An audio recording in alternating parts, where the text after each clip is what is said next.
Welcome back to another episode of Thought Bubble. Today's a very villainous one where we talk about everything comic book villains.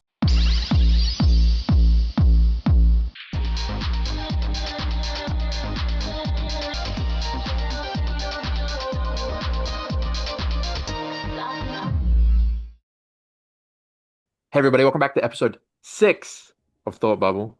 Today we're talking about our favorite villains and maybe doing a little bit of ranking, which villains are hmm best. I have a hmm couple of ideas. I wonder if anybody can guess one of the villains that I'll be Yeah, talking there's an about obvious today. one. You can think of an Yes, the obvious obvious one. one. I'm just gonna jump into it. I've got the first villain. Obviously, I'm a Spidey guy, so like Green Goblin is one of Spidey's main villains and longest running ones, and I think He's the probably one of main the villain, isn't he? He's like the yeah. Joker, Spidey Yeah, for the Spring most part. If I Joker. had to make a comparison, like on he is on a Joker level. I think Mm, Joker's probably a better villain just because of like his significance. I think Joker's had a much more deeper cultural significance than Green yeah. Goblin. But I think they're pretty equal in terms of rivalry and whatnot. But just because I'm a Spidey guy, I'll be talking about Green Goblin because I think he's just so important to the character. He has some of the most important moments in Spidey's life are about Green Goblin. Like you have obviously in the Raimi movies and No Way Home are kind of Green Goblin centric. Um, but if we look at like one of the biggest things that happened in comics, um, Gwen Stacy's death, that was Green Mm. Goblin. Green Goblin did that. Um, and that moment, rest in peace. But that moment like changed comics forever. Like How nothing so? had really, because it was kind of the first time somebody had just been murdered Yeah, for okay. good and Yeah. like not really come back. Like they kind of did that a little bit, but like not in a major way. Like they brought her back as a clone, and then like different versions of her now. Like if you type Gwen Stacy into Google, you'll get Spider Gwen showing up, not actual Gwen Yeah. Stacy. You know what I mean? But like that was kind of the first time it had ever been done, and it was such a huge moment in comic history and in Spider-Man's history that it changed. Like you can kind of talk about the character before Gwen and after Gwen. Like it's such a huge pivotal moment in the character's history. And there's not really any other villain that could have done something like that. Like no villain is just I can't really think of a villain that's more I just want to fucking kill you and I don't care. Like I want to destroy you so bad. I'm just gonna kill everybody around you. Because like look at Joker, like he doesn't really want to kill Batman. He Yeah. doesn't really want to like he you know how like he loves Batman. I mean, in the Lego movie, he literally loves Batman. But like in the Yeah. comics, he has like an obsession with him in general. And when Batman dies, sometimes Joker just gives up. You know what I mean? Yeah. Like he's not the same anymore because they Joker strives off that rivalry that they have. But Green Yeah. Goblin just hates this guy, bro. He just Yeah. hates him. And like, obviously, you could look at Doctor Doom and be like, oh, well, Doctor Doom hates Reed in the Fantastic Four, which is true, yes. I think Doom hates Reed more than Norman hates Spider-Man. But like, Doom hate has a different kind of hate. He needs to Yeah. prove something. But Norman Yeah. doesn't care about proving anything or being better. He doesn't care. He just wants to kill, bro. He just wants to Yeah. kill him so bad. And I think there's something kind of really cool about a villain that just wants to kill He somebody just does it so for the bad. love of the game. Yeah, I think the he, only comparison you could maybe bring is Lex Luthor. yeah, like Yeah, he he just just hates hates him. that guy so much, and he would do anything. Yeah, I like mean, how can you hate on a guy like two characters, I guess, when you look at Spider-Man and Superman that bring genuine hope and good to the world, and you're like, I fucking hate him, bro. Like in can't the stand this guy, bro. right in the new Superman trailer, Lex is like, I'm gonna kill that reporter you talk to. I'm gonna kill the people you that raised you. I'm gonna I'm kill killing everybody you everyone. know, Yeah, everybody dead. and I love it, bro. It's one of my favorite kinds of villains when they just want to kill somebody, bro. Like like they don't care about making them yeah, fail. They don't care about making them like know that they're better.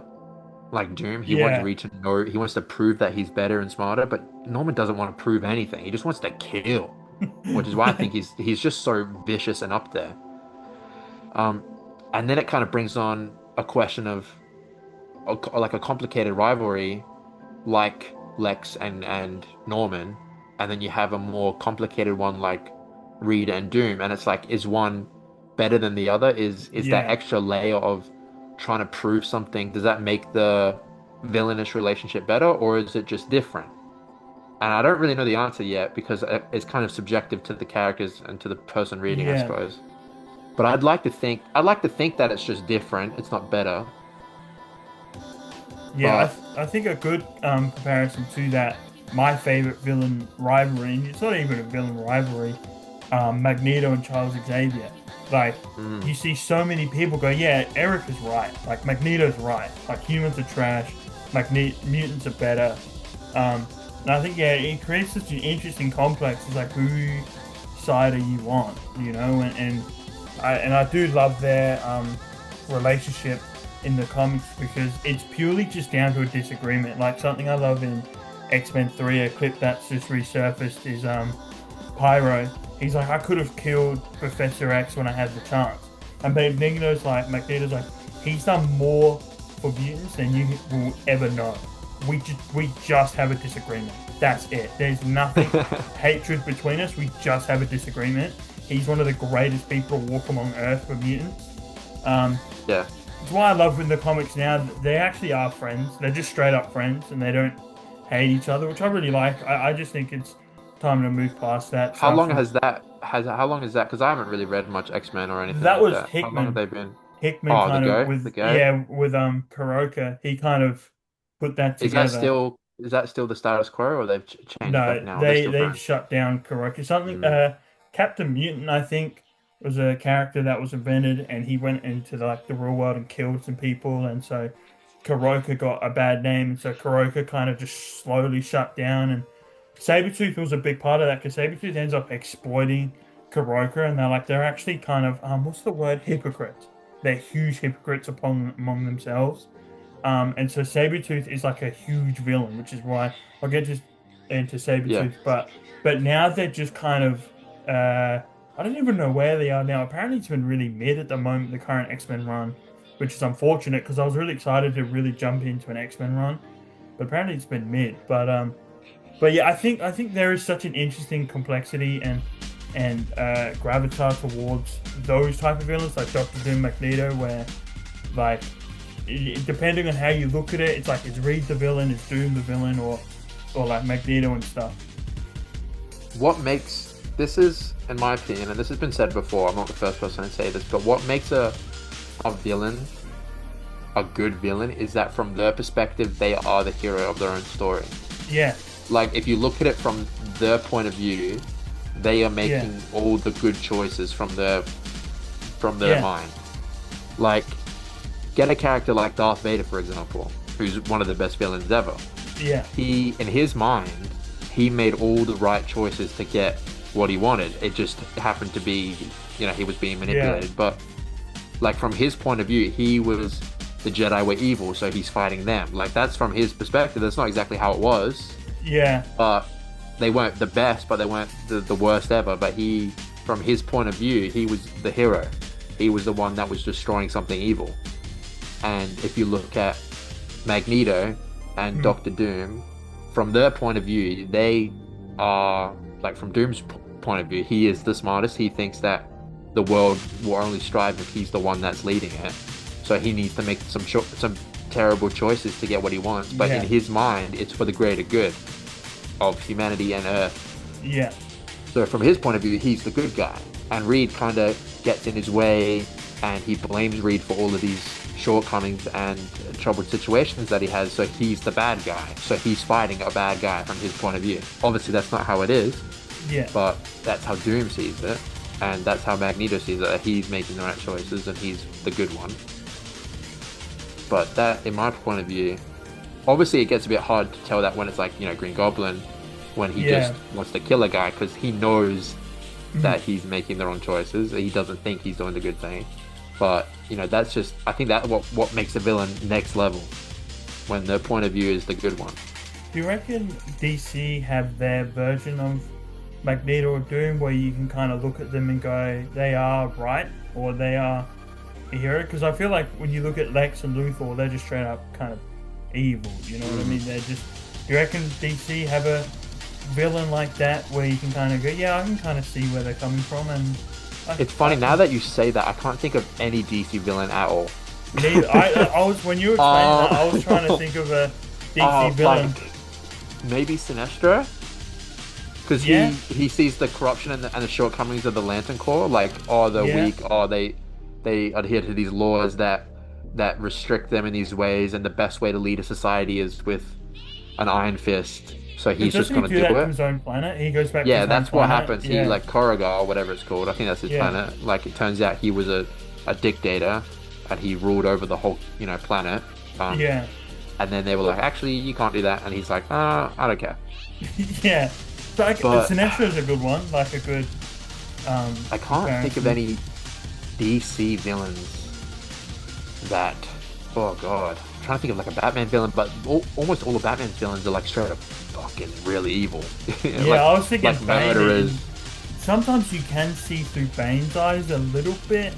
Nothing I too I bad, I depending on who write. If they write him as a highly intelligent I feel like character, a lot of DC's villains and a lot of the heroes too are very they're a lot more vague in like timelines because they go like pre-crisis, post-crisis, New yeah. 52, Rebirth, whatever was after Rebirth, like the DC universe stuff, Oh, Dawn of DC, yeah. and then um like there's like these like and people go like, oh, are they the same character? Let's know that they've been rebooted, but they keep some pieces. But it's like if you look at Spider-Man and Iron Man and all these other Oh, that comic book stays the characters, same, yeah. it's just you just keep reading the whole way through. Like Yeah, I feel like in DC you don't start at bat the Detective Comics issue 1 and then read all the way through like you would with Spider-Man. You kind yeah. of just read certain writers, read certain comics, and read certain arcs. So like a lot of the characters are a bit more vague in their definitions and interests. But like I guess with I really reboots, struggle.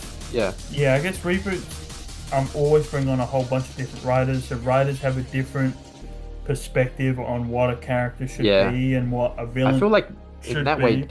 DC's better in that way because writers get more freedom and control over what they want.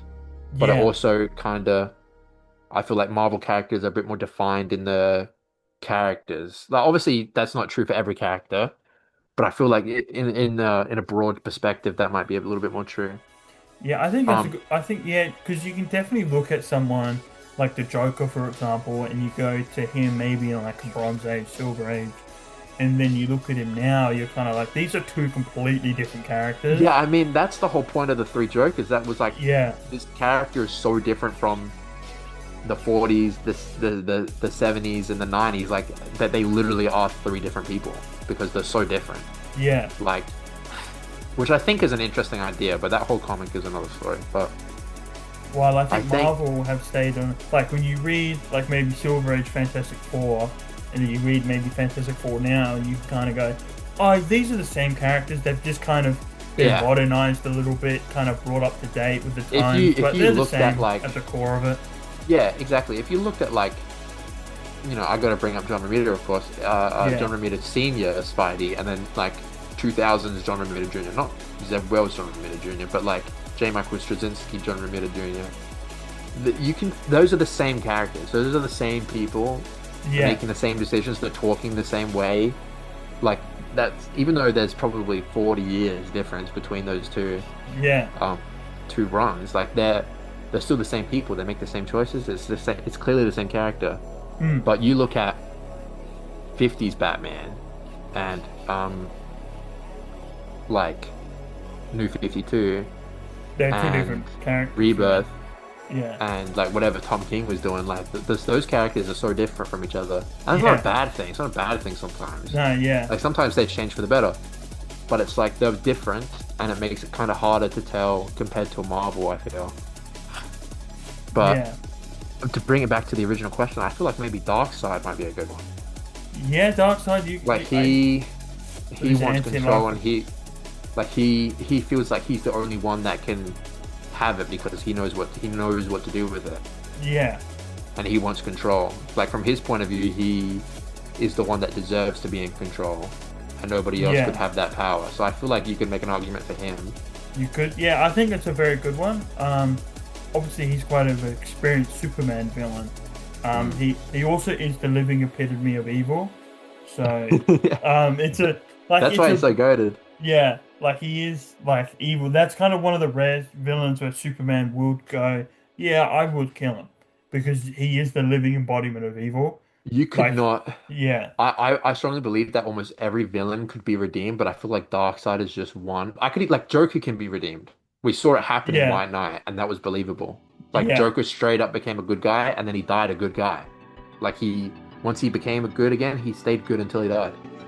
So like almost every character became can be redeemed, but I feel like Darkseid, like yeah. He's the living that guy's embodiment of evil. Yeah, like you cannot save that guy. you can't You redeem just that. gotta Yeah, put him out I mean, he of says misery. obviously everyone makes a comparison to Thanos, which is hilarious because there's a comic Cosmic Ghost Rider where Frank Castle Yeah, gets the becomes Ghost Ghost Rider Rider. and then Yeah. gets the power of Cosmic, but he goes, I'm gonna go and kill Thanos when he's a baby. I'm gonna like because in his time, like Thanos came to Earth and killed all the heroes, Yeah. and then somehow Punisher was the last one alive. I don't know how, but Of all people. yeah, I know. The But guy with the guns. yeah, he somehow he was straight up just hiding in his bunker, bro. He did not do anything.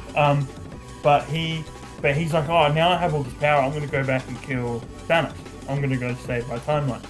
And he goes to the crib where Thanos is, and he's about to shoot it, and Death comes. And Death goes, how about you just, rather than doing your Punisher thing, how about taking the baby and giving it a good life? How about raising it as a good child and Yeah. like being a good father? And Frank's like, you know what? Okay, we'll try that. So he goes back, and it's so cool as he's traveling through time, he kills every single Avenger team ever in existence of time and space. Like he just kills all of them. Because they're all trying to get this baby. They're like, this guy is not Oh, getting right. away Yeah. with Thanos. So he just kills all of it. And anyways, he takes it to a planet. He raises it. Thanos becomes the Punisher and kills everyone. Yes, I Um, remember. I've seen Thanos in the Punisher fit, yeah, and I and forgot about that. he's like, I'm killing all the criminals, and then I know who becomes a criminal, so then I'm just gonna kill them as well. And Frank Right. goes, there's actually no changing this. Like he's born to be evil. And Death comes and she goes, yeah, like he's born to be evil. I put that mark on him when he was born. There's no changing him. He's born to be evil. Yeah. So that's another character you can't redeem because he's literally born to be evil. Like he's cursed Yeah. upon his life to be I find that evil. super interesting because if you looked at his comic version and his um movie version, I feel like Thanos in the movies, he doesn't need redeeming. You know what I mean? That's a No. very that is pretty much the definition of, from his point of view, he's doing the right thing. And you Because see a he's lot not of people doing are like, yeah, he's right. Like Thanos Yeah, I mean is someone literally wrote Thanos was right in the Hawkeye show, right? yeah, Like which is crazy to think about. Yeah, yeah, because that's kills like, half the planet, bro, half yeah, the I half mean, the universe. that's like, it's like seeing, having a Jewish person seeing Austrian was right. You know what I mean? That's like, it's like, that's how wild it is to see that. Um, I think, but yeah, like in the MCU, I don't think he needs to be redeemed because he's not evil. Is No, that yeah. is I that mean, right? that Yeah, version of Thanos is a very good comparison to Magneto and Doom, where it's like yeah, he's the hero in the story because he thinks he's the only one that is capable of doing the right thing with the Infinity Gauntlet. yeah, yeah. He's like, I'm Um, the only one that knows how to use it I and think use it well. one of the best scenes for him was like in the end of Infinity War and the start of Mm. Endgame when he's just on that farm and he's just chilling. Yeah, Like that kind of proves that to me that he's not a villain. Like he's a villain by definition, but yeah. he's not a bad. Oh, this sounds terrible. How do I call Thanos not a bad person? He He's killed done half the in universe. his eyes. He's the hero, and he's Yeah, done what yeah. he's had to do.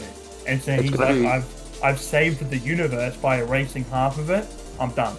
Like yeah. I'm sitting back. I'm just gonna live on a farm That's what and makes him just live such a the good rest. villain, and Yeah, that's why I think Kang would have been super interesting to go into yeah, if they kept with him because you have like you don't really know like there's so many different versions of Kang. Like we mm, didn't know in the Kang Dynasty like which one it was going to be, like what even that movie was going to be about. Um, so like his motivations are a bit unknown. Um, that's why I don't think he would have been as interesting as Thanos or as Doom.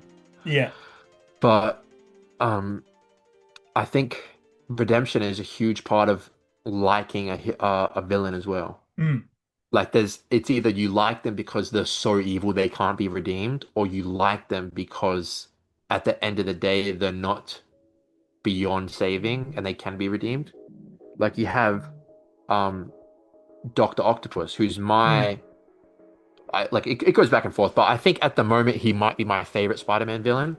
I think I never get tired of seeing Dr. Octopus in something. He's just the coolest villain. Like he's got a Yeah. stupid haircut, he's got four metal arms. Um, and I think he's easily the best Spidey villain on cinema. I think Oh, that's not a Spider-Man question. 2 was he was I think outstanding, but it's you the felt best bad for movie. him. You know what I mean? Yeah, You that's weren't like this guy's pure evil. You're like, oh, he's corrupted by his arms. yeah, which is super interesting because that's not Yeah. how it is in the comics. He's just a dickhead in the comics, and he's doing what he does intentionally. He's not being controlled by the arms. Yeah. Um, which is why I think the movie version's a little bit. I don't want to say. Actually, yeah, I will say I think the movie version is better than the comic book version. I think it's a rare Oh, example. easily. Yeah. I think you have some really great Doc Ock moments. Like obviously he killed Gwen Stacy's dad, so like that was a huge thing, and he was the master planner. I think he was the master planner. That's the name. Like, and then the underwater hideout fell on Spidey, and you have that great moment where he's lifting. That was because of the Doc Ock. So you have like Oh, all these was it? great Wow. moments. Yeah, because Aunt May was sick with a disease, and they needed this experimental medicine, and they were getting it flown into the country. And while it was being flown in, Doc Ock heard that it was being flown in, and he needed it for himself. So he hijacked the plane and stole it, and Aunt May Mhm. was going to die without it. So Spidey goes out, finds out where it is, and he finds out that the master planner was Dr. Octopus the whole time. And then they fight in this underground water base, and then during the fight, that's when the building collapses and Spider-Man gets trapped and he's lifting that. That's where the water comes from because they're under the Oh, ocean. yeah. Um, so like Dr. Octopus has created these like pivotal moments in Spidey's life, like the If This Be My Destiny, the death of Captain Stacy, um, and of course the biggest one, like Superior Spider-Man, Yeah. which I think is an okay comic. I know people say, "Oh, it's the best comic ever made." It's not. It's not really, but it's pretty good. And I think as a Dr. Octopus fan, I like the idea of it, but they completely ruined it just by making him a villain again at some point. Like completely ruined the whole point. Do you think the other If you problem was making it canon? Do you reckon it could have stand No, a I lot think better on its own it if it could. wasn't? Yeah, it could have, but I feel like it was important being canon if they kept it canon the whole time. I Yeah. mean, it's not like it's not canon anymore, but they just kind of reverted it back because he works as a villain, I suppose. But it was so cool in No Way Home when he cured Doc Ock, and then he starts working with him, and he's helping them now, and he's actually a good guy. Like in the end when he's fighting Norman and he saves everybody, like that was a really cool scene. Um, and I just think if they continued that whole redemption arc with Doc Ock, that would have been one of the best Spider-Man moments ever. But now it's just kind of like hey, you can read it if you want. It doesn't really matter. But that's why I think he's one of the better ones. But they kind of that's why I'm not 100% because like they kind of revert at the end, Yeah. so it doesn't really count anymore. And I think another really great. It's not a redemption per se, but in the Killing Joke at the very end. I know, like maybe Oh, yeah. it's a little bit of a controversial comic because of what happens in it, and Especially the animated movie. oh my God, don't get me started. Let's Yeah. not even. Yeah. Alan Moore wrote it, Yeah. um, but I think at the end is a really important conversation with everyone here has read it with Joker and Batman, where Batman's like, look, this is it. This is the last time. Like, let me help you. And Joker's like, actually, no, you can't help me. I'm too far gone. And they have like it's one of my favorite moments in comics because they just have a real. They stop with like Batman stops kind of putting on the Batman persona, and Joker stops putting on his, and they just have an honest conversation like adults. And I thought that was really cool. You don't really see that much No. ever. So when they did it, it was really cool. And they have a great conversation where Batman really does try one last time, and Joker's like, "No, you can't." He's like, I've done too much stuff. I will never be able to be normal again." And I like to think that Batman does kill him. I Yeah. think, I think That's Batman, a hot one. That's I I know think people. Batman should have killed because they made it canon that comic, and that kind of means that Batman didn't kill him because the Joker shows up again later. But originally it was supposed to be a one-off, and I think you could have it being a one-off and have Batman kill the Joker because that's Batman's like, with this is it. There's no more. You're just gonna break out and kill people again. So like, let's really try and fix this. And then when he finds out he can't, he just strangles him. But I think that it's such a beautiful comic. I understand why people hate it. Like I get it. I understand it. And if you don't like it because of like Barbara Gordon being used only as a plot device for the men, like I understand why you might not like it because of that. But don't look at that. I think the ending conversation and the relationship between the two is really good, and that makes up for all the bad stuff in the comic. But Well, that's kind of the yeah, I defining think moment of the book. I yeah, think that's exactly. That's the another whole problem build up people to it. have is they look at one particular part and they go, "Oh, this whole comic's horrible." It's like, yeah, it's a weird plot device, but that's not the point of the comic. Like, the Yeah, whole point is this relationship with Joker and uh, and Batman, and going on reforming villains. One of my favorite arcs for Superman is Toyman, which is a really cool one. So Toyman essentially he used to make toys for kids, and then his toys got out of date, and so he just started like doing criminal yeah. activities within Metropolis, right? Um, Worst place to do that ever. Why would you I do know, that? yeah. One small thing, little villains. I think there's one issue where someone robs a bank, and the Daily Planet gets the alarm like somebody's robbing a bank. Like get there, get the news report.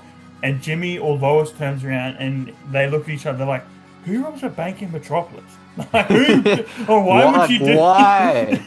It's like I can maybe understand doing it in like Marvel's New York Or because like Gotham crime happens. even? Yeah, Gotham I can get, yeah, but like also if Batman, because there's just so much crime in Gotham, Batman can't be at all these places at once. He literally says that in the start of the movie. He's like, yeah. I can't be everywhere at once. Like, and so, but that's the kind of the point. People don't do crime because they don't know where he is. He could be Yeah. right next to you, so don't risk it. Like they look in the shadows, like, oh man, I want to start talking about the Batman, so I better shut up and let you continue talking about Toy Man. Um, but yeah, so like this, but what's really cool is like during Danny Elfman's run, he gets real sick of it and he starts going crazy and starts hearing his mum. Like he starts going schizophrenic hearing his mum Yeah, and he starts kidnapping kids. And so then you kind of go, oh, okay, this is getting a bit serious now. Toy Man's really getting serious. Anyway, Clark is just kind of doing Superman thing. He saves a boat from sinking. He saves this iceberg from melting, like doing typical Superman stuff.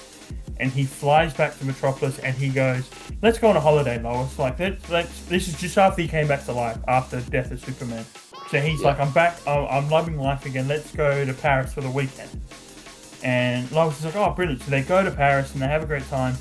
While that's happening, Toyman's kidnapping his kids, and he kidnaps Cat Grant's kid. Cat Grant is a reporter at the Daily Planet.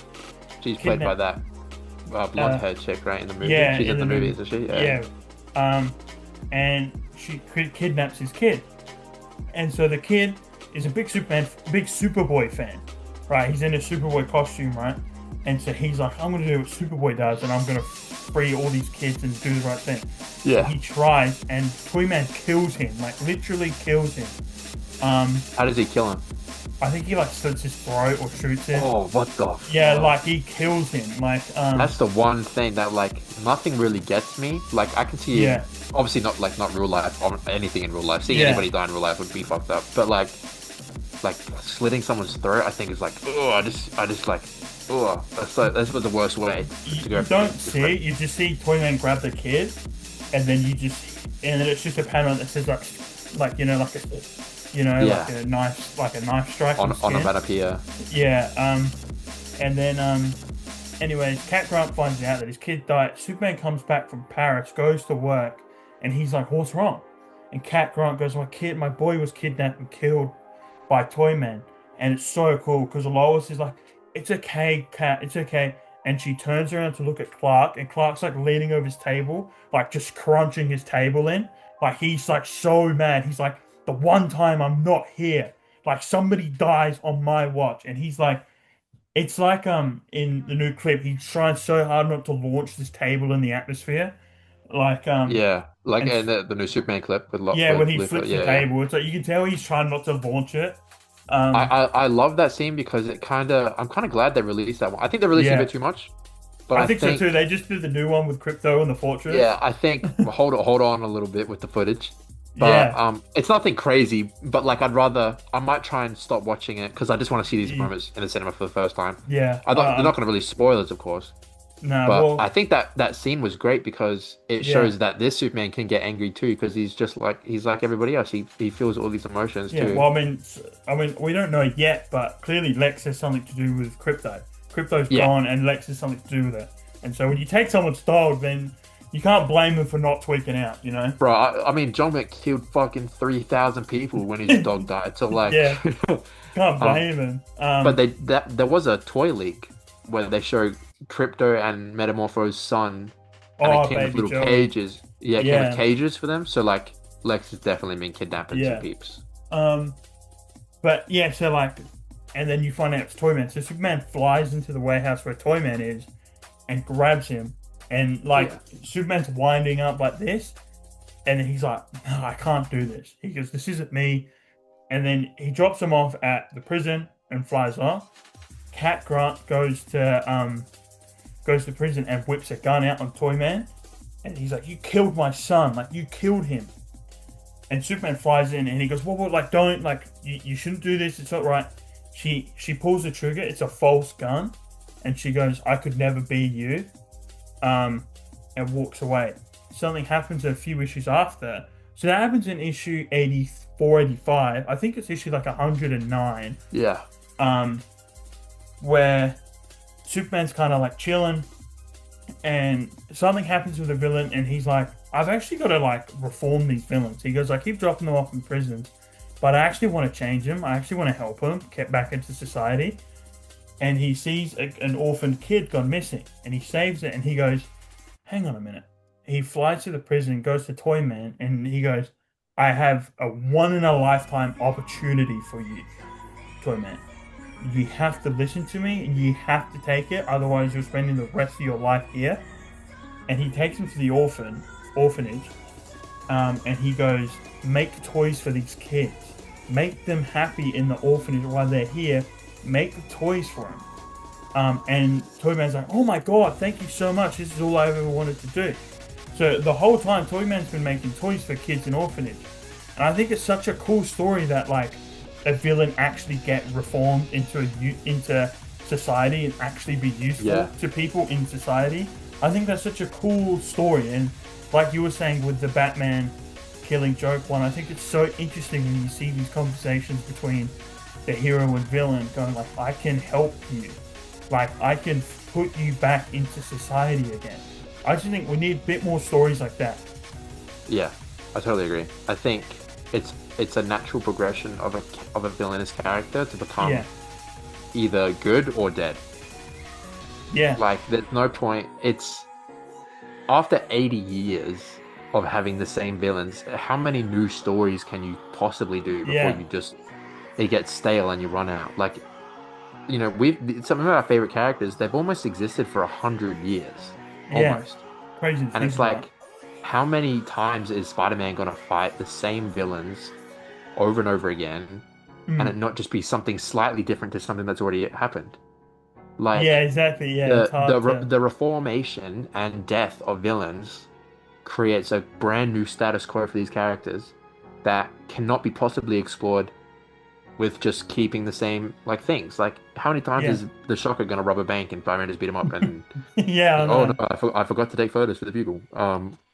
Yeah, So it's just have these characters be reformed or kill them or have them stop being villains and then have a new person become a villain because then you have a completely new direction of story and a new direction of yeah. character for these villains that that just doesn't get as boring. I Um, think I think maybe a good example talking on that is this guy here, Venom. yeah, he is Um, my next character to bring up. yeah, I think He's one of the best examples of a character being reformed and becoming kind of straight up a hero. Like, he's an yeah, anti-hero, but he's a good guy now.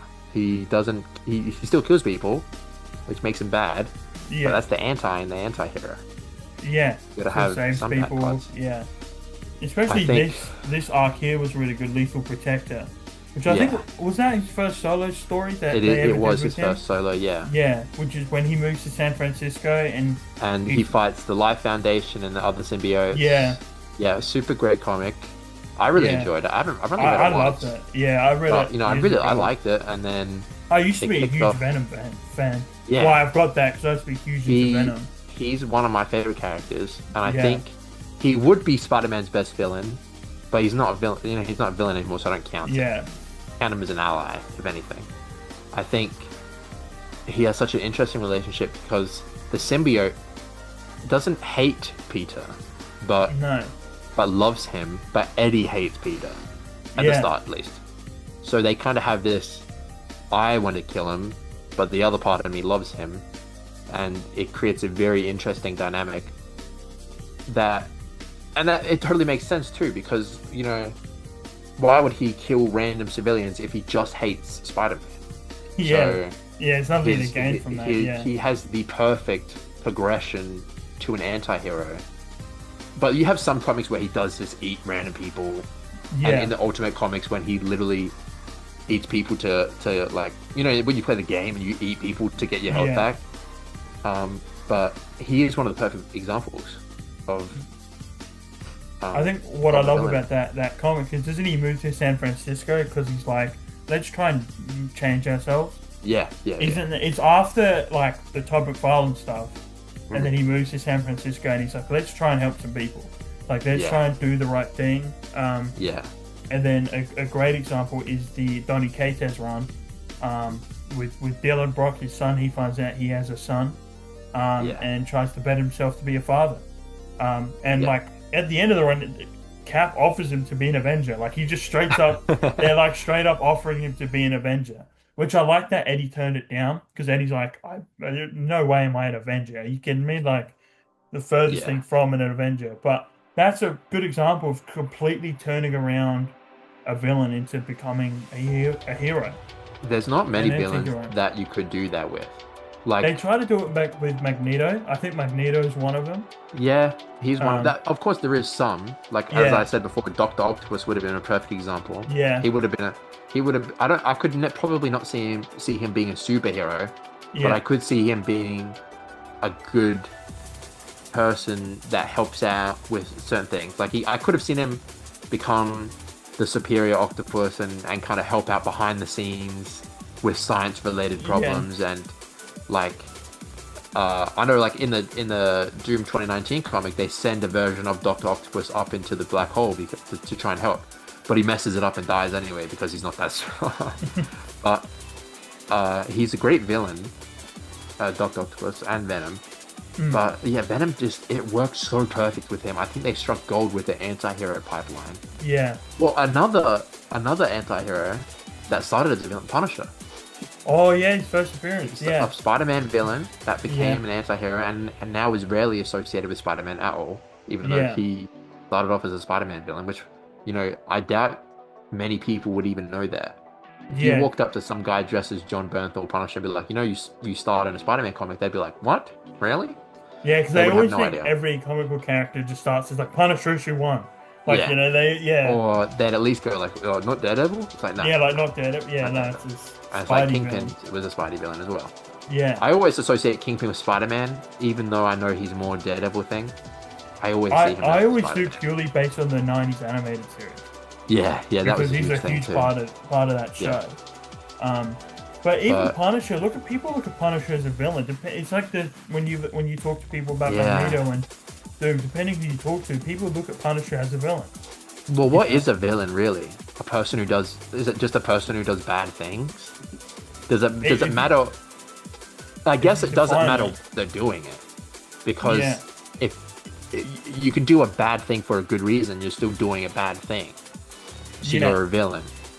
Well, it's like So, an interesting topic because Punisher's killed like 100,000 people, I think, oh yeah. in the comics. I think he's killed the most people in Marvel Comics. I think, At one point, like he on killed the whole Earth. universe. Yeah. Yeah. But it's interesting you say that because there's a really good issue of Wolverine, where Wolverine he saves his girl from a cult, kills everyone in the cult, and he's in this bar. and he's asked Nightcrawler to come and help him. And Nightcrawler's like, "Oh, what's up?" And he goes, "Am I evil for killing people?" And Nightcrawler's like, "Yeah, because you killed people. Like, regardless of like whether you did the right thing, you killed someone. You met evil with evil, you know." So, but Nightcrawler's like, "You're not an evil person, Logan. I know that you're a good person, but you've done an evil act because you killed people." Like, and so depending on how you look at being evil, it's like, yeah, the Punisher's an evil person in a way. And it's like the great. What would? Yeah, you go, you go. I was going to say the Great Conversation season 2, with Yeah, of course, Daredevil killing or not. Yeah, yeah, killing him or not. which I really have. What is? Do you have a? I think we're both Punisher fans, so we probably. In my heart wants to believe Daredevil's right, but Yeah, we agree brain on the is same like, thing. yeah, my heart is like, people like people. Everybody deserves a second chance at doing And the then right thing. my brain goes, no, Yeah. they don't. Yeah, no, they don't, because Like it's you meet somebody who was just pure evil, and they have yeah, no redeeming qualities, and they bring pure misery to everybody, and you're like, you're never gonna be redeemed. You're never gonna. yeah, You being alive makes the world a worse place, so you being dead would make it better. You know what I yeah. mean? And it's a horrible thing to say. It is. It It's a really horrible is. Yeah. thing to say, but I think deep down it's true. Like you get to some of these people and they've done serious crimes I that mean, you look make at them, some of the villains in Punisher Max. yeah, You know, like the child, parents that what they exploiting do to their kid. children, what Yeah, they do to women. slavers, the whole Yeah, slavers like arc. Like, why would you even try to? Why do those people deserve to be redeemable? They don't. yeah, So that's why when you have, Superman and Spider-Man, they're not fighting those people because, their message would mean nothing. That I'm not going to kill because everybody has the right to live and everybody can change and do good. Um, not everybody. yeah. Some people, but some people just need to be shot and killed. Yeah, it's funny you say that. When you said before, when you were like, some people bring so much miserable and like depression into the world, they deserve to die. That's how Lex views Superman, and that's probably how Norman views Spider-Man. It's hilarious that they're like, these are such cancers on the world, they need to die. I think that's so funny. Like, they hate him so much.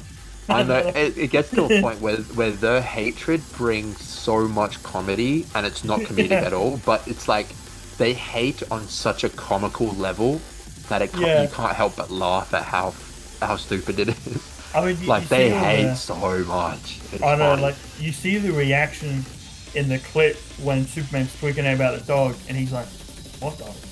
What dog? The I don't know what dog. you're talking about. I don't know what you're Cape, talking paws and cape. I don't know. I don't know." But it's just that top tier rage beta, because he's like, because they're like, "Oh, get angry." Like, now I bet Yeah. Norman does the same as Spidey. They're like, "Come on, like, get angry. Like, Yeah. get angry at me. Attaboy. Like, come on." Yeah. But it's like that with Reed and Doom, of course, as well, where Reed unintentionally rage baits Doom all the time just by Yeah. existing. You know what I mean? Yeah. I think Reed and Doom have the best. And I thought this even before I became a huge Doom fan because I always loved the Fantastic Four. They were always my favorite group. It goes Fantastic Four, Justice League, Teen Titans, Avengers. Right. What is this X-Men slang? You know what? I just haven't read that much. Right, I you're gonna can't- get round peaked, dude. Once you get on I it, bro, you're know, gonna be I hooked, know. dude. I Missing think out. I think if I had to guess, I'd be a Cyclops guy. I think so, yeah. Think like I would love to cosplay Cyclops. Luke, who was on the pod a couple episodes ago, he did a great Yeah. Cyclops, and I would just copy him with everything he did. Oh yeah, his Cyclops is really good, yeah. But yeah, I think Reed and Doom have just such a great rivalry, and reading more of these past, getting ready for the con, and doing my homework, like the levels of I rage. just realized you had it on your bet there. Yeah. This is a great comic, that showcases because I've been making a lot of crazy claims recently in my Doom phase that will last a couple months, but I've been saying some ridiculous things to justify my liking of this horrible person. Like we were out the other day doing some Oh, zombie yeah. hunting, and I started making excuses for why tyranny and dictatorships were not even that bad, really. Like they're not that bad. Jesus Christ. which is a terrible thing to say. And when I start liking Spider-Man again in 4 months, I'll regret everything. But at the Destroy moment, every Doom thing you have. yeah, just smash it to pieces, burn it, put it in a suitcase, throw it in the ocean. But at the moment, I make all these excuses. But like when in the 2019 run, when there's this black hole in on the moon, and Reed's Doctor Doom's up there, and Reed calls him, and he's like, "I just wanted to say everything looks good down here. Good luck." And then Doctor Doom is like, "Why are you even contacting me at all?" And then Reed is like, "I just wanted to say good luck." And then Doom is like, "I don't need your luck." And then Reed goes, "Okay." And then Doom goes, "Okay, what?" And then Reed's like, "Nothing. I'm not going to argue about semantics over." And he's like, "This conversation is over." And then Doom's like, "You don't get to decide when this conversation is over." And then Reed hangs up. He's like, "Bye," and then hangs up. And then Doom just crashes out on levels unseen. He starts smashing everything. And it's like Reed genuinely, first of all, he's extremely autistic. So he just called Doom to say good luck. Like he knows that. He wasn't trying to rile him up. He was like, it looks good down here, good luck. And then Doom just sees like, oh, he's calling me because he knows I've done something wrong and he just wants to make fun of me for it, and he wants to make the world see, like he wants the world to see that I'm a fool. And then him thinking that is what actually messes everything up, because he starts changing what he was doing, and if he kept it the same, he would have stopped it.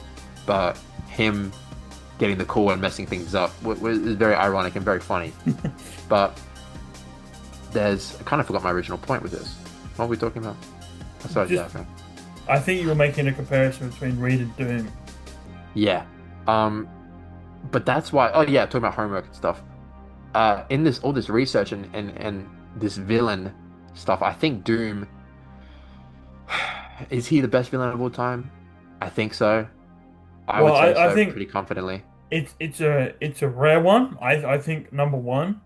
I think specifically the TV show version, but Homelander. I think for me great villain. I think it's number one, just because every villain we see, it's like, oh, he's cool. Like, he's evil because he's cool. I think Homelander, you're like, what the fuck is he gonna do? Like, what is he gonna do? You're terrified. Yeah, he brings an interesting presence on the screen whenever he shows up. You're like, I don't know what's gonna happen. Yeah, like to any of these characters. Yeah, he might just rip somebody in half for doing something slightly wrong, or slaughter a whole room of people, and you don't know who's going to survive. Like when he's in that bunker and he just lasers everybody and keeps that one chick alive because she wasn't afraid or whatever like that. Yeah. But then that brings an interesting question. Is he a better villain because he's scary and unpredictable, or is having justifiable reasons for villain? It's villainy a word? Villainy. Villainy is a word. Is having a justifiable, understandable reason for being a villain make them better, or is it just just them being different? I think villain is really determined on what you think a good villain is. What do you think a good villain is? I think a good villain is someone you need to be terrified of because you don't know what they're gonna do. Like, I think a villain is like, you shouldn't reason with them. Oh no, take that back. I think with Homelander, you feel bad for him because he had no mom, no dad. He had a terrible life. Yeah, he had a horrible life. But you reason with him, but then you see him do the things that he does, and you're like, okay, I actually don't reason with him at all. And I think it just creates an interesting, like, oh, do I feel bad for him? Do I not? And then the big one thing is genuine fear. Like, I think the reason why Darth Vader is so loved is because people, when, like, you look at our parents and older, when they looked at him, they were like, oh shit, Darth Vader's here. Like, like genuine fear in your eyes when Darth Vader would walk onto the screen and when Darth Vader would show up, and that music and the breathing, you would be terrified of that. You wouldn't. From that point of view, I would have to agree. Yeah. What makes a good villain a villain? If it's terrifying presence and being scared of what they're gonna do. Yeah. I don't really think there's a villain I'm more scared of than Homelander. Yeah. Because you genuinely might just die, and there's nothing you can do about it. In that universe, there is no Superman, there is no Batman that could fight him. He is the strongest in that whole Yeah, there's nothing. Yeah, universe, and if he wants to kill you, you will die. yeah, you Like don't there's have a nothing you can do about it, especially if you're just an average Joe like us. yeah, you You don't will have just a die. choice. I think But if you're looking at a villain with like, do you reason with them? Do you agree with them? Then like, yeah, like Magneto and Doom would be in fighting for that yeah, top space. I know your number one would be, but yeah, it would be between those two. You would be kind of yeah. fighting for. That's why I guess Doom and like Doctor Octopus are my favorite because Yeah, you from their point of view, they're making the right choices, and I think if you tell a story from their perspective, they have had all these shortcomings and they've gotten through with it. And really, what is a hero and what is a villain? They're defined by something that happened in their life and they made a choice. And it really is depending on who you look at it, that choice made them a hero or a villain. Like, what's a good example? Like Joker's one bad day, whether yeah, that was true or canon or not. But like, let's take that as an example. He had a tragedy in his life that defined him for the rest of his life, yeah, and he became a villain. And you look at Batman, his parents were killed. That defined his whole life. He made a decision to be a hero. So anybody that goes through a tragedy at some point in their life and lets that define them, they've yeah, made a choice. Not maybe like they haven't made subjectively made a choice, but in their brain has made a choice to do something about that tragedy. And whether they start doing evil or good is up to their actions and the perspective of whoever's watching it. But in my eyes, I guess what makes a good villain is do they believe they're doing the right thing? From their yeah. point of view, are they doing the right thing? So that way I would say Doom is because he believes he's Hmm. doing the right thing, of course. And, you know, Norman, from a lesser perspective, thinks he's doing the right thing. But I think Darth Vader is also a great he was defined by a tragedy. He had multiple tragedies. And Yeah. obviously the biggest one was when he fought Obi-Wan and became Vader and Hmm. killed Padme. And that defines the rest of his life until I guess Vader kind of is the perfect villain now that I'm thinking about it. Yeah, I mean, He was he's the defined mix. by this great Yeah, tragedy. He yeah, has the terrifying presence that you're yeah, talking about. He, from his point of view, he's making all the right choices because the Jedi are evil and manipulators. yeah, To save Padme, he must go into the dark side of the Force, and yeah. then he has his redemption at the end and ends up saving everybody Look, from yeah, the Emperor and bringing yeah, balance back to the Force. So I guess the end of this video is just about Darth Vader is the perfect yeah. villain. It You is. can't- Well, now you can. I remember being before I got really into Star Wars. I was always like, Darth Vader's not that good of a villain. People overhype Ugh, him. And then he's when I not got of hype. And then when I got deep into Star Wars and I kind of paid more of attention to the prequels and following Darth Vader, Anakin Skywalker's story, I was like, oh damn, and now I see why. Like this Yeah, guy is so well written by George Lucas throughout the entire thing. Is so well written. Yeah, like yeah, you could Darth Vader is the greatest written. I think he's the blueprint into what makes a villain a villain. he purely is the best because Yeah. he just checks off every box of what makes a good Yeah. villain a villain. Where you have some people that go like, oh, I don't care about redemption, then I guess Darth Vader isn't your favorite, and that's fine. Yeah. There's But no true definition to what a villain of course, is. there can't be. Yeah. There's never a correct answer to who is the best Yeah. X because everyone has their own opinions on what even X is. Yeah. Like, from my point of view, Darth Vader isn't even a villain at all, so he can't be the best. Yeah, But exactly. Yeah. I think just from a purely objective standpoint, I think Darth Vader checks off every box on what you might like in a villain. He has a bit of everything. Where Joker, he doesn't have everything. He has that terrifying presence, but he Yeah. has that unredeemable Mm. characteristic about him, which for some people might make him a better villain because he can't be redeemed. So he's a better villain because of that. Yeah. But in my eyes, I think Darth Vader might actually be the best now that I'm thinking about it, because he just has a bit of everything. So everybody can like something about him. He has something for everybody. I think I want to talk about an interesting villain. From my experience from reading certain characters, is funny enough, is the Incredible Hulk. Zulk. If the Incredible Hulk through the comics, people look at him as a villain Yeah. because he just terrorizes every city he goes to. Obviously, we all know the story. He's angry, can't control himself. But I think it's an interesting pick to have as a villain when people look at the Hulk as a villain. And even the Avengers at a time were like, I mean, the great story with the Illuminati when they sent him Yeah, off when the they sent him planet off to space. because they were like, he's too dangerous for planet Earth. That is something where you could go, yeah, they kind of looked at him like a villain because he's too dangerous for planet Earth. It's kind of like Batman coming together and going, oh, we're going to try and send Superman back to Krypton because it's too dangerous. Yeah. You know, it's like, no, obviously Superman has good intentions, but the Hulk is like, you can't control the Hulk. So I think that's an interesting one with that character that people look at him as a villain. One of my favorite, oh, sorry, you go. I was just gonna say that reminds me a bit of Godzilla. Yeah, Godzilla, Where depending, like Godzilla -1 and Shin Tokyo. Yeah. Shin Tokyo. Shout out Shin Tokyo.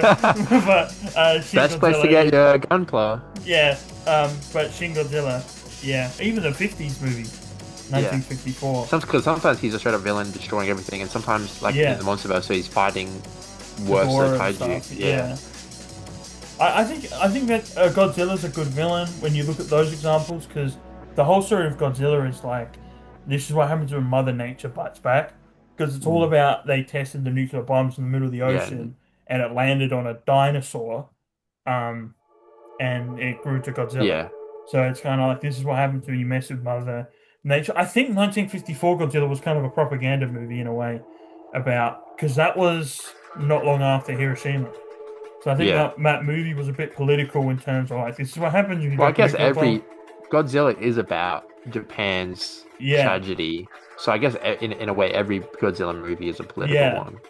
I can see why people don't like the American ones because it's very Hollywood and like look at this great big monster hero. Yeah, that is something I've seen quite a bit online where they go like, oh, it kind of loses all the subtleties of depth, and it just becomes this big monster fight big monster.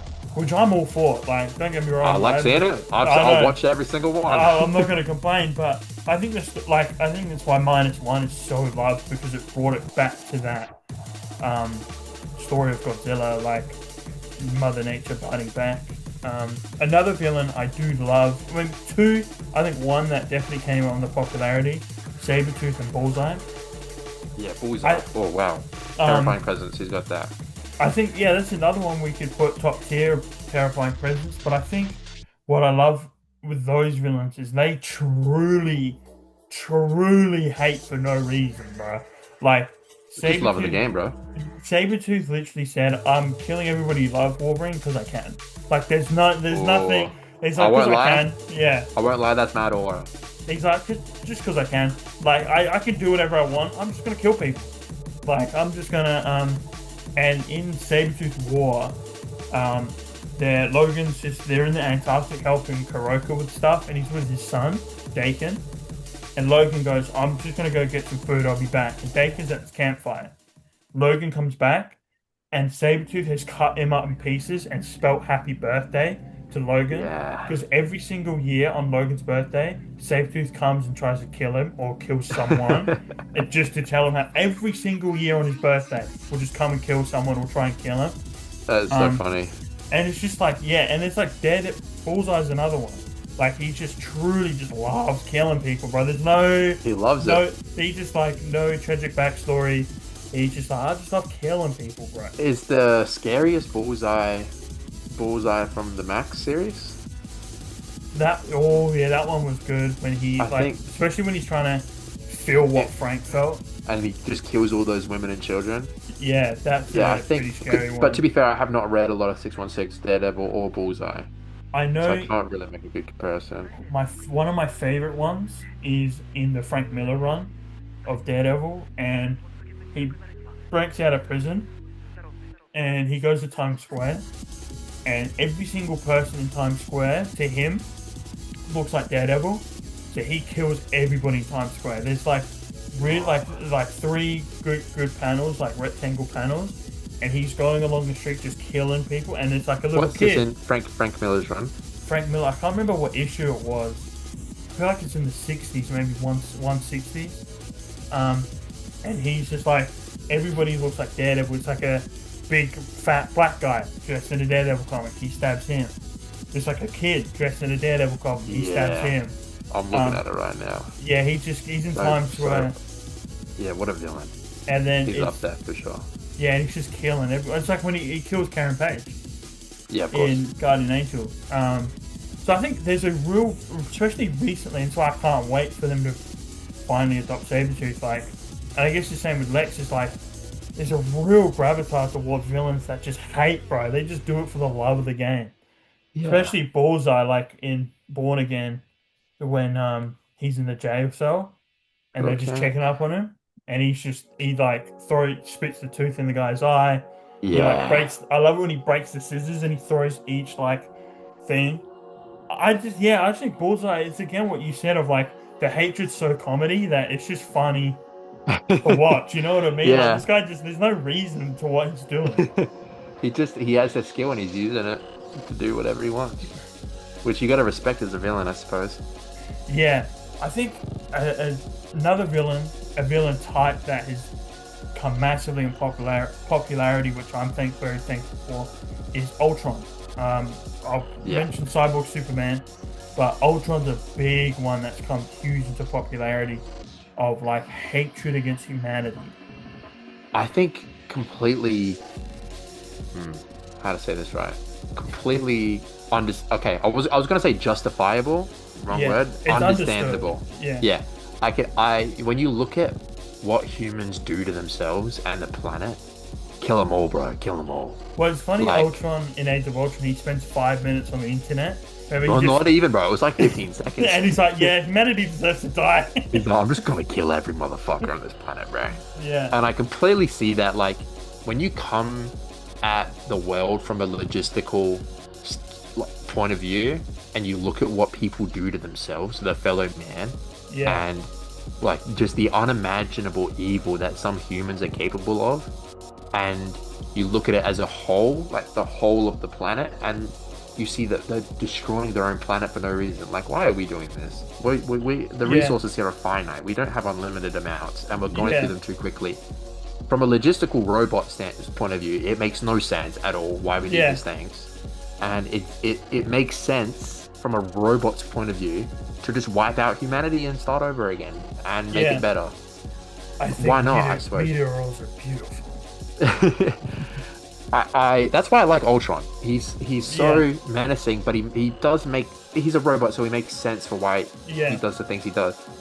And his hatred is totally understandable, especially in the MCU where it's such a because he only has a small part in that Yeah. Which was franchise. such a shame because I really like that movie. I thought Age of Ultron was I such a good I movie. heard somewhere on the grapevine that he's coming back, but I wasn't sure what in or I hope whatever. so. That would be really cool Because because his whole thing is that he's in the cloud somewhere. He can just come back whenever he yeah, wants. you He can can't just show truly up. kill Ultron. Yeah. Yeah, he's just a couple of electrical nodes floating in the cyberspace. Like he Yeah. could just come back, and it makes total. He's one of the only characters that he could keep coming back, and it would make sense every time because he's just in like when they do the thing where he's like I'm already there, and then they Yeah. destroy that body, and then he's in another body. You can just keep doing Yeah. that over and over again. Easily, and that's what I love about Cyborg Superman is, especially in Return of Superman, the whole story in Central City when Cyborg Superman takes over Central City and he tries to make a perfect city, you know, and he gets the help of Mongol because he sees the flaws of humanity because he's built by the government because Yeah, Superman dies and the government's like we need to make our own version of Superman. They build an android one and Hank Henshaw gets into that body and becomes Cyborg Superman. And I think it's another one where he's like, oh yeah, humanity's so flawed.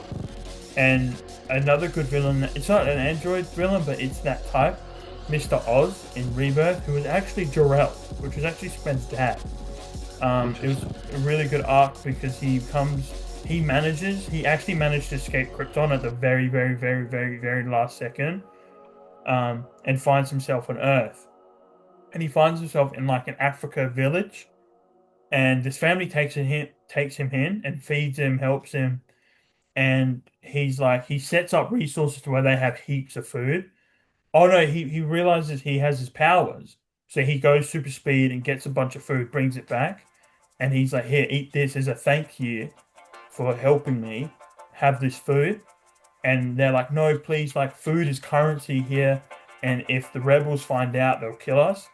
The Mm, rebels do find out, and they storm his house, and Jarrell's powers aren't fully in fruition yet, and they kill the family. So in that moment, Jarrell's like, "This planet sucks." Like they're just killing each other for the sake of it. And it's a really interesting arc of where he's trying to convince Kal-El the same thing. And Clark's like, yeah, they're flawed. Yeah, this world isn't great. But I'm not going to stop fighting to show them that it can be a better place. I think yeah, villains like that are very popular. I think Goku Black is a really popular one from Dragon Ball Super. Because his whole plan is like mortals are worthless. Like they kill each other, they die. What's the point? And so his whole thing is zero mortal plan.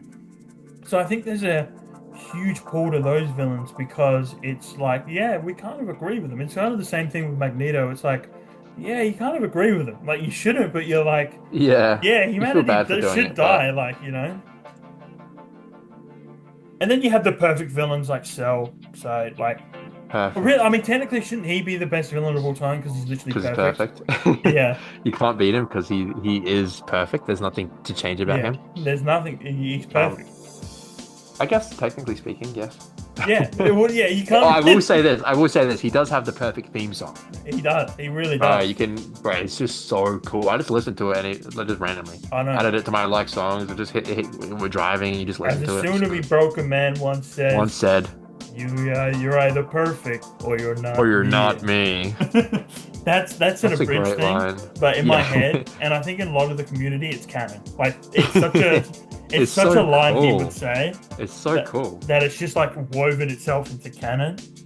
Yeah. I What are wonder some why the moment. what are some villains that aren't comic books that should deserve a lot of recognition for Not you? comic books. So like from a video game, manga, What anime. about Adolf Hitler? Whoa, whoa, whoa, whoa. Arguably the world's greatest villain. I don't know. I think Darth Vader has a bit more redeeming quality. That's I can't. So TV shows and movies and Like video really games. anything that isn't comic books. Is I would love to say Horus Lupercal from Warhammer. Oh, It of was a really, course. it was a really cool one. Um, um, Anyone from Gundam? yeah. I mean, you do have like Shah, who is technically the main villain. He's the main antagonist of the main show. But it's one of those things where there are really no bad guys and there are no good guys. There's just one side and the other side. Yeah, Like that's very much. that's why Yeah, he makes a good villain for me because from his point of view, he is the hero. yeah, Even though they did start the war by crashing a huge warship into Australia and blowing up half the world, which is a bad thing to do. You shouldn't do that. That's not very nice. well, you So that don't is an recommend evil it. thing to do. Especially because we are the ones that die. Yeah, Here in Australia, we die. But that's why I'm hesitant to put because there's nobody in the Gundam series that is like more evil than Darth Vader or yeah, Joker. So yeah. I can't really put anybody up there. And my whole life is comic book. So when you ask me something that's not comic book related, it just shuts down. I'm trying to think of shows. Well, the only one I Shows. can think of would be a good one. I've mentioned like Goku Black and Cell and stuff like Yeah. that, but one of my favorite ones would be Horus Lupercal from Warhammer because I won't go into it because we can be about 8 hours explaining what Warhammer is, but essentially you can kind of agree where Horus is coming from because the Emperor was in the wrong for Yeah. essentially leaving someone because essentially what happened was the warp is like it's like the basis of the universe and like evil lives in the warp and but at that time they used that for communication, but the emperor realized that like, oh, this can have dire consequences. I'm going to go back to Terra, which was Earth, and Yeah. try and figure out a safer way. So he made Horus in charge and was like, do not use the warp in any way whatsoever. um And then so he goes back to Terra, and then Horus ends up getting stabbed with a poisonous knife and had to get consumed by chaos to live. And so you're kind of like, well, the Emperor left. If he would have stayed, that would have happened. And because he left the warp, Magnus tried to use the warp to communicate to the Emperor what's happened, and Magnus ended up getting consumed by chaos. So you had two Primarchs end up consumed by chaos. So it's kind of like the Emperor's kind of a fucking dickhead for leaving him. So that's another one you can kind of go, oh, well, Horus is kind of right for hating his dad, but the Emperor is obviously for all of mankind. Yeah. That's a good one. There's so many in the Warhammer thing that are just pure evil. I mean, you have those, what's the names? The gods, like the evil guys. The Chaos Gods? Yeah, the Chaos Gods. I mean, like those guys Nurgle, are badass. Nurgle, you have all those. Which are really cool, yeah. And then, like, even just now you have all the, like, the orcs. I will say one theory that I will just put out there that I saw on Reddit, which is actually wild. So you know how the orcs can kind of create anything they want, but they're just so dumb that they just don't know how to use it? Power of imagination. I saw a theory. There's like, what if the only reason the Emperor's still alive is because the orcs thinks he's still alive? And so they're That's hilarious. Yeah, so they're the only thing keeping him alive because they think he's still alive. That is so funny. So the second they find they stop believing he's dead, he'll die. Oh, that is a good one. Yeah, I thought that's hilarious because they're just that dumb. They just like don't know what to think. So in theory, if they think the enemy is immortal, he will be immortal. Yeah, yeah. Isn't that the way to win in like the Warhammerverse then? Just trick the orcs into thinking you're a god and then you are one?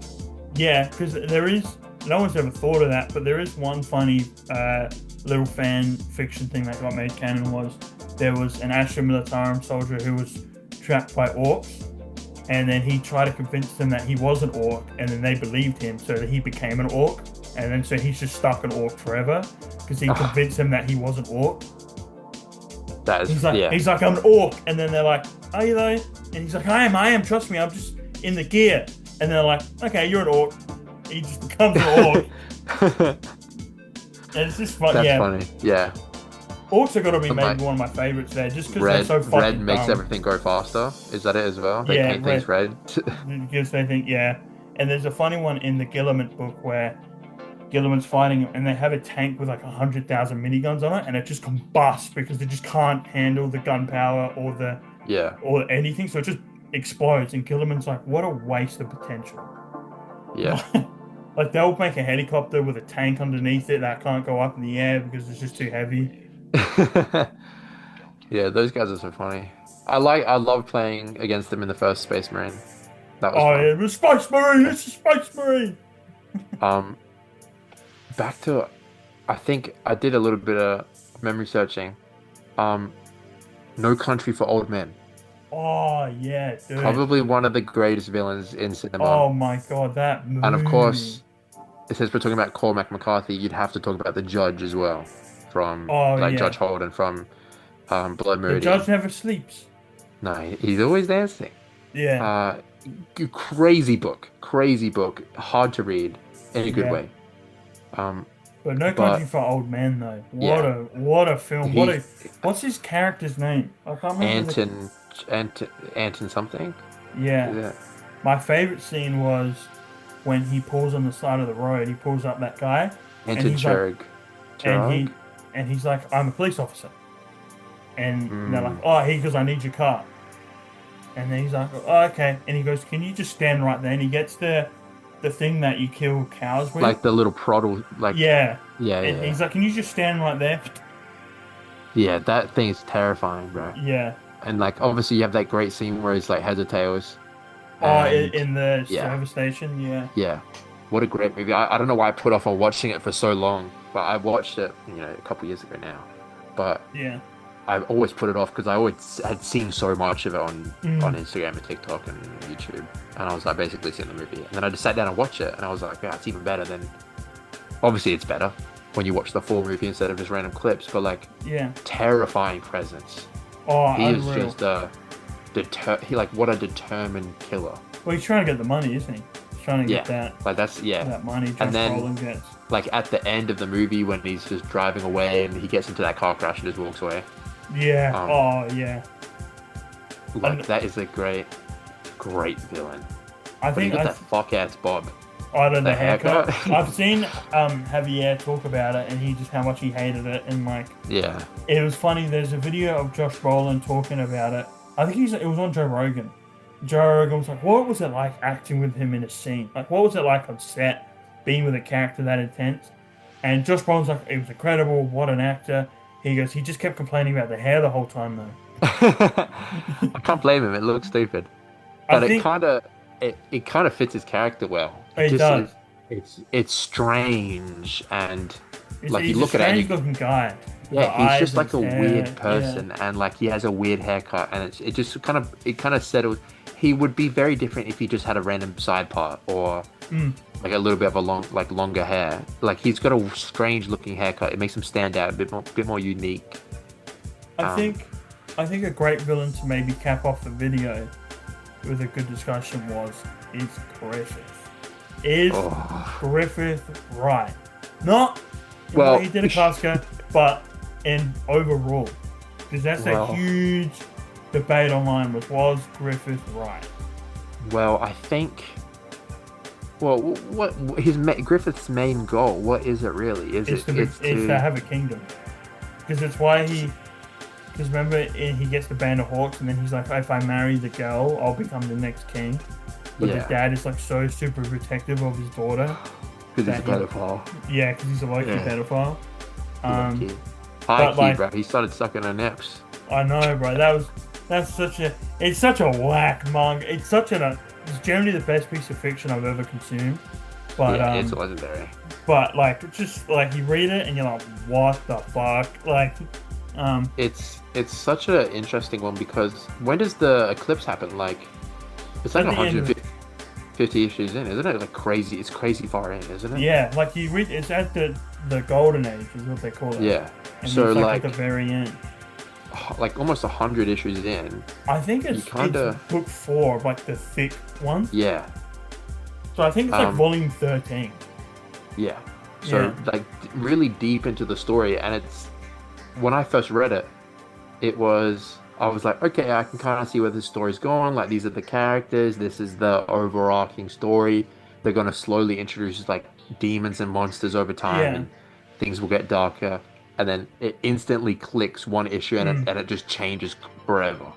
And Yeah. it's such a tonal shift, but in the best way possible. And you just never feel safe again. Like Yeah. it just gets messed up the more he goes down, the more he explores. Like he just meets these crazy people, these crazy monsters and demons. And of course Griffith, who's the main one, Mm. who started this whole thing.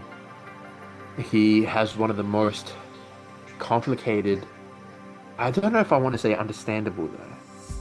I can understand his need for wanting to be liked and wanting a people and a kingdom. Mm. But it's like, how far will you go for your goals before it becomes Well, that's the not worth question it that the anymore? God Hand's Yeah. given, isn't it? When he's proposed with it, because there's that iconic one when he's on the floor and the kingdom's far away, like the iconic panel and scene in the anime. It's like how, and it really is. It's like, how far are you willing to go for this? And he says the iconic one. It's like to Guts when he says, "You're the only one standing in my way." And then that's when he makes the decision to kill everyone. To kill everyone. legendary villain. Yeah, one of the best in fiction, I would say, top tier. I Best think manga Griffith. villain easily. I mean, Cell was perfect. So if you wanna, Besides Cell, of course. besides Cell, yeah, I would say easily. I wouldn't. but, I don't know if I'd say best. Like, if you counted manga as comics, I don't think I'd say he's the best comic villain. Oh no, But he's I definitely think the best still in like manga. Doctor Doom and Magneto are up there, but yeah, he's high tier for sure. I think. Yeah, just in he probably is the definition of determination. Yeah, easily. Like he went through so much torture, and still at the end, when he had what he needed to get what he wanted, he still went through it anyway. Yeah. But yeah, Yeah, what a manga that was. What a series. unreal. I think we'll maybe cap it off here. Yeah. I think we've broadened villains overall. I think which was good. Yeah. There was some good discussion about comic books. We spoke about movie villains, Darth Vader, Yeah. No Country for Old Men, sort of Warhammer one, some anime ones. So it's an overall Yeah. kind of good in scope for you guys to kind of be like what else we're interested in. I think for the most part, I think we got everything pretty well covered. Yeah, I think I think so. talking about it made me realize how good Darth Vader is. Yeah, I think that's the highlight of the video. Is That's we like realize how good. I used to be like, yeah, he's good, but he's not the best. Yeah, But I'm like, well, he kind of, well, now that we talked about it, he has everything. So maybe he is the best. yeah. Who knows? It really is up to you. It's up to Yeah. the individual to Up to decide. the viewers to decide. We'll cap it off there. Thank you very much for watching.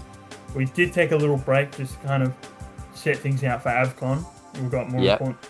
AvCon will be a fun one. I think Yes, maybe it will we'll be. do a highlight video for AvCon or another Yeah, interview for yep. AvCon. Definitely Yeah. want it to be AvCon focused because AvCon really is the biggest convention in Adelaide of the year because Oh, everything for kind of sure. comes here for It's Adelaide. probably one of the biggest in the country, no? Yeah, Because oh, easily. I'd have to look, but I think that might be It's the right. only anime convention in the country. Oh, Like, really? I think so, just purely anime and video games. It being exclusive to Adelaide, people come here Yeah, from everywhere just for this. So that's why it's so popular. yeah. But yeah, we'll So definitely do a video or something about that. for sure, yeah, Hopefully one while we're there. We said we'd do that last time, but we didn't. yeah. So It is maybe hard to film when the you're having such a great time with friends. You yeah, just you kind of, can never. Sometimes you just can't find the moment to sit down and record. Like yeah, you're just kind of up and about all day. So yeah. who knows if we'll be able to do that there, but we'll try and do one before or after or during. We'll see what happens. Of course, yeah, of course. In that case, we'll see you guys on the flip side. Make sure to like and subscribe, and we'll see you next time. Peace, guys.